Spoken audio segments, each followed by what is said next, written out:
Sergeant Major Marcus Rock Thorne stood alone on the observation deck of Firebase Phoenix, the night air thick with the smell of dust and cordite. For 48 hours, his small team had been the anchor point, holding a precarious forward position against relentless probing attacks.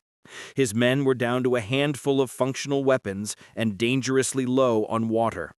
The enemy's final, overwhelming push was imminent. Thorne felt it in the charged silence, a calm that precedes the hurricane. He gripped the worn rail, the metal cold and familiar against his palms. Fear was present, a low-frequency hum, but it was catalogued and filed away, stripped of its power. He was not required to be fearless. He was required to be a machine of discipline, an unmoving core around which the chaos must break. His duty was not to fight the fear, but to control the one variable he could, himself. He needed to be the rock the name implied, a point of absolute, unyielding tactical stability for the three remaining soldiers relying on his composure. The official line was that Firebase Phoenix was defensible. Thorne knew the truth. It was a delay mechanism, a necessary sacrifice to buy the main force time to consolidate their positions miles back. His mission was not to win, but to endure until the clock ran out, or until they were overrun. That clear, brutal definition of his purpose was a perverse source of strength. There was no room for false hope or reckless bravado. His mind, trained over 2 decades of conflict, ran a cold analysis of his resources. 3 men, 80 rounds of ammunition per rifle, 1 functioning grenade launcher with 4 shells, and 1 liter of water per man. He reduced the complexity of survival to a simple sequence: conserve, communicate, counter. He checked the firing lanes, ensuring every man knew his exact sector of fire, meticulously checking the alignment of sandbags that already bore the scars of 1,000 impacts. This methodical adherence to procedure was the only defense against the paralyzing pressure of the moment. He felt the familiar burn of fatigue in his legs, the consequence of days spent without sleep, running on pure adrenaline and low-grade rations. The exhaustion was a heavy, physical protest, but Thorne ignored it, focusing instead on the small, immediate task of replacing a damaged section of razor wire near the main gate. He moved with a heavy, deliberate pace, forcing his muscles to obey the command of his will, not the impulse of their weariness. He remembered a phrase from his earliest training: "The only surrender that matters is the one you make to yourself." He had signed an unspoken contract with the unit, with the flag, and, most importantly, with the younger version of himself who believed in the purpose of the uniform. He would not default on that debt now. Honor was the silent choice to maintain the standard even when the standard seemed impossible. A faint flicker on the northern ridge. Infrared signature. The enemy was moving into final assault positions. Thorne did not shout, did not rush. He walked calmly to the comm station, his voice low and steady, stripped of all emotion. North sector confirmed movement. Prepare to execute phase Delta. His calm was contagious, a vital command currency he dispensed carefully. He saw the shift in his men, from tense anticipation to focused procedural readiness. That was discipline in action, not the absence of fear, but the ability to transform fear into effective, controlled action. He watched his youngest soldier, Private Chen, a new recruit with wide, frightened eyes, check his rifle for the 10th time. Thorne gave a slight, almost imperceptible nod, not of reassurance, but of professional acknowledgement. They were ready because they were disciplined. The fire came, not a skirmish, but a brutal, concentrated sheet of lead that tore into the firebase walls, spraying dust and splintered wood. The noise was overwhelming, a physical force that sought to shatter their resolve. Thorne immediately dropped to the deck, taking cover behind the reinforced concrete housing of the generator, the sound of the rounds impacting the metal a ringing, brutal hammer blow. He didn't return fire immediately. Discipline taught conservation. He waited, his eyes scanning the gaps, waiting for a definitive target, a clear threat that justified the expenditure of a precious round. He ran a 5-second count, controlling his breathing, allowing the initial, frantic adrenaline spike to pass. He was a stone in the river, allowing the flood to pass around him, waiting for the necessary moment to act. The enemy used the suppressive fire to cover their advance. Thorne heard the distinctive sound of boots running over rock, the metallic clatter of equipment.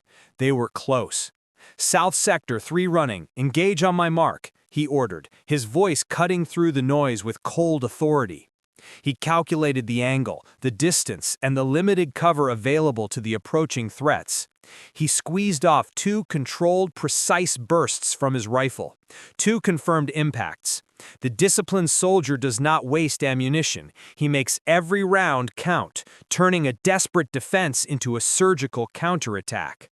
The remaining threats immediately scattered, taking cover. Thorne had bought them another 60 seconds. 60 seconds of life, 60 seconds to prepare. A fragmentation grenade landed 10 feet from his position, kicking up a blast of heat and shrapnel. Thorne felt a searing pain rip across his cheek and shoulder, the force of the explosion momentarily deafening him. He didn't cry out, he didn't pause. His training immediately took over. He checked his rifle, functional, checked his senses, ears ringing, vision blurred by dust and blood, but functional.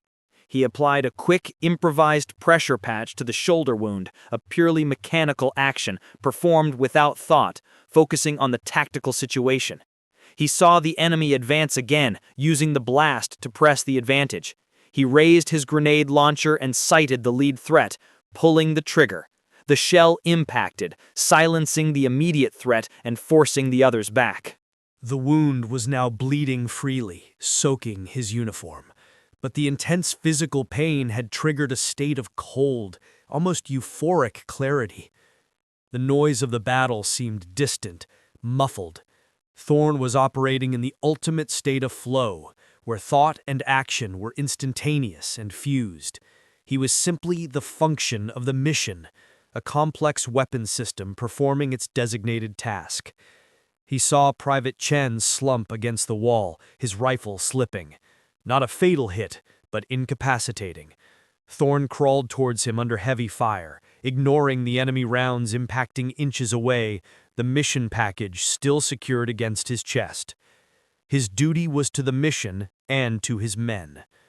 Courage is not the choice to stand, it is the choice to remain effective while standing.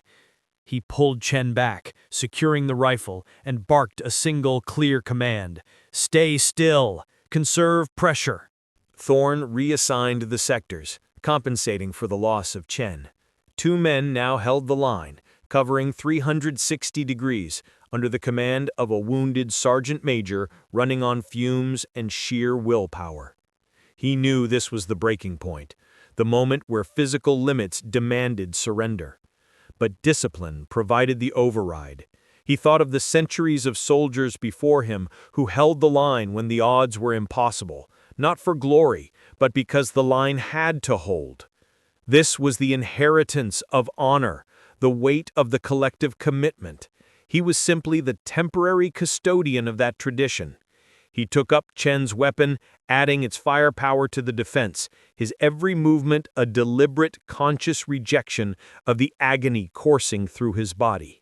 The enemy shifted tactics, moving to flanking maneuvers, using the dense scrub and the confusion of the smoke. Thorne had anticipated this. He activated the preset trip flares on the east and west flanks, illuminating the approaching threats in a blinding white flash. He used the brief moment of enemy disorientation to fire a targeted burst of suppressive fire, forcing them back into cover.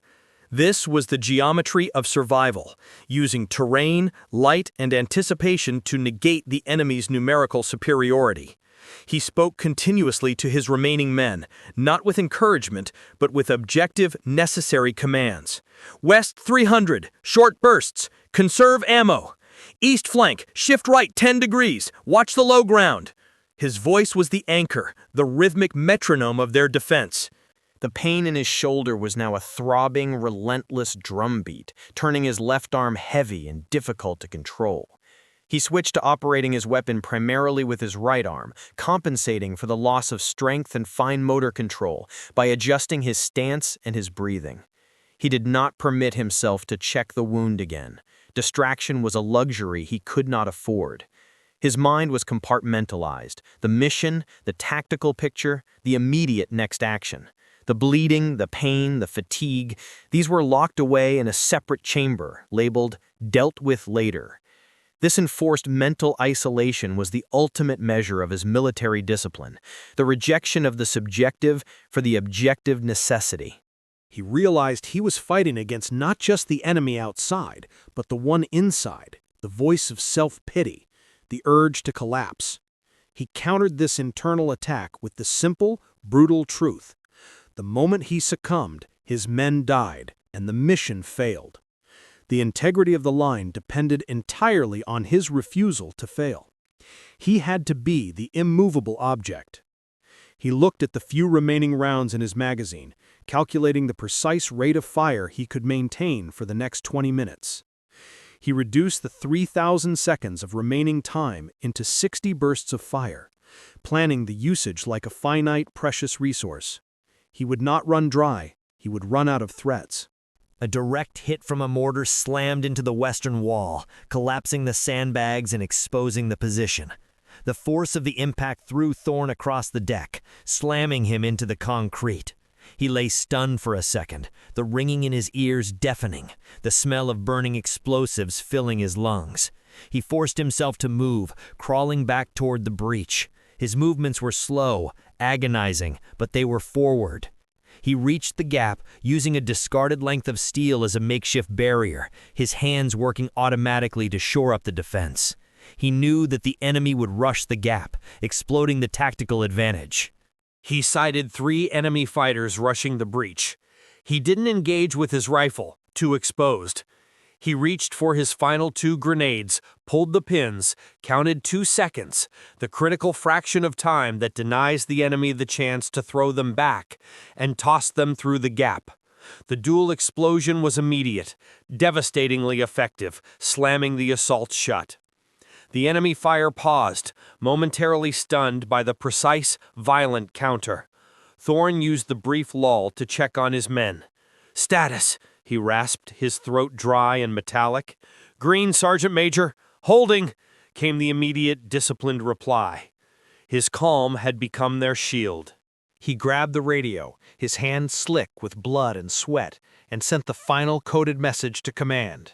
Phoenix compromised, Phase Delta executed, no further comms. That was the completion of his contract, the notification that they had held the line for the required duration. The mission was complete. Now, the fight was purely for survival, a bonus round granted by their own tenacity. He looked at the remaining rounds in his magazine. Time to make them count. The pressure was off, paradoxically. The fear of failure was replaced by the cold necessity of fighting for every breath, for every second. He began a controlled, strategic withdrawal, pulling back from the exposed observation deck to the reinforced generator bunker. He directed his 2 men in a fire and move sequence, covering their retreat with precise, economical bursts of fire. He was the last man to leave the deck, retrieving Chen's radio and medical kit on his way. He did not rush. He maintained the deliberate, controlled pace of a professional completing a task. The discipline of the withdrawal was as important as the discipline of the defense. Leaving a trail of disorganized chaos was not an option. Inside the bunker, the air was thick and close, but they had cover. Thorne leaned against the cold concrete wall, allowing himself 3 deep, controlled breaths. He checked his wounds, applying a proper pressure dressing to his shoulder, the pain a secondary concern to the operational necessity of controlling the bleeding. He checked on his men, ensuring their positions were optimal for a final defense. He could hear the enemy outside, surrounding the position, shouting in victory as they took the main deck. They would come for the bunker next. Thorne's focus narrowed to the single black slit of the bunker's firing port. He looked at the two young men beside him, their faces smeared with dirt and exhaustion, their eyes reflecting the stark reality of their situation. He didn't offer false hope. He offered the only truth he had. We hold this door. We fight for every foot. We fight together. This is the contract. He saw a surge of clarity in their eyes, a final, unyielding acceptance of their duty. We do not fight for the flag. We fight for the man next to us. That is the true weight of the line. It was the raw, brutal honor of shared sacrifice, the purest form of military discipline. The enemy began to breach the bunker door using shaped charges. Thorne raised his rifle, sighting the small point where the charge would be placed. This was the final, critical moment, demanding absolute composure. He had fought the fear, fought the pain, and fought the exhaustion. Now he simply had to execute the final, necessary action. His internal voice was calm, a cold whisper of absolute focus. He was reduced to the essential raw core of a warrior, a weapon system with an unbreakable will, ready to meet the breach. He waited for the flash, the concussion, the inevitable storm of dust and noise. He controlled his breathing, focusing on the microscopic adjustments of his sight picture. He was ready. He had endured to the end, holding the line until the last possible second. He was broken, bleeding, and exhausted, but he was effective. The mission, the discipline, the honor, they were all complete. The final act was simply the required action. He squeezed the trigger as the door buckled inwards, his spirit unyielding even as his body prepared for the final necessary cost.